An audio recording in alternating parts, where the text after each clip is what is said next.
morning everyone, hope you're all okay. Today's story is called Jack and the Beanstalk.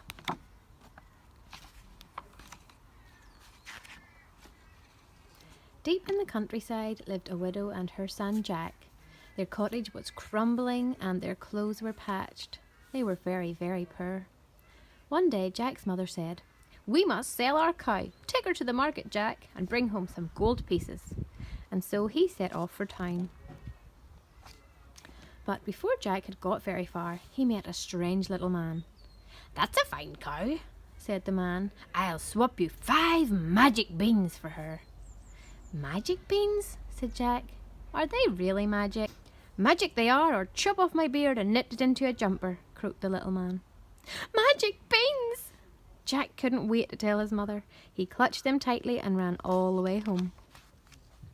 Jack's mother was furious. "We need money, not useless old beans," she cried, and she threw them out the window in disgust. But late that night, a tiny bean sprout poked from the ground, and then it grew, and it grew, and grew. The next morning, the beanstalk stretched high in the sky. "The beans were magic!" Jack cried. "But what's at the top?" So Jack climbed up, up, up the beanstalk. At last he reached the very top. There, shimmering in the sunlight, was a magnificent castle. Just then Jack's stomach rumbled. "Oh, I must find some breakfast," he thought, and he tapped on the castle door. The door creaked open, and a huge giantess smiled down. "Hello!" Jack shouted up. "Please, do you have any food?" "You poor thing," boomed the giantess.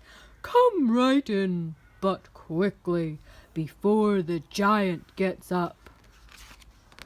What a marvellous feast! There was an enormous loaf of bread and a gigantic jar of jam. Jack tucked in at once. But suddenly, the room began to shake. Boom, boom, boom. "Goodness me!" cried the giantess. "He's coming!" And she shoved Jack to hide under a teacup. Into the room stomped a big, scary, hungry giant. "Fee, fi, fo, fum. I smell the blood of an Englishman," he said. "Be he alive or be he dead, I'll grind his bones to make my bread." "Don't be silly. There's nobody here but us," the giantess scolded. "Now go and wash before your breakfast." Jack trembled and shook. "I must leave now," he thought. He was halfway down the hall when he heard squawk, squawk, squawk, squawk. It was a hen with bright golden feathers.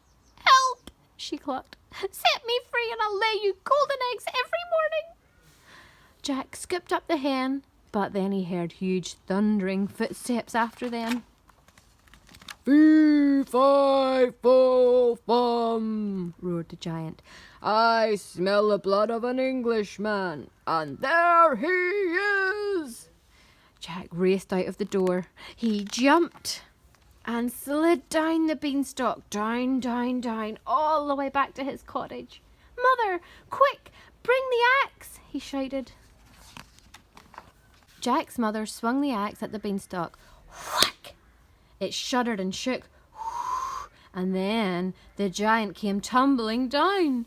"Fee, fi, fo!" Crash! And that was the end of the giant. Jack hugged his mother tight. "Look what I found," he said, and showed her the golden hen. "Oh, Jack," said his mother, "I'm so glad you're safe, and you were right about those magic beans."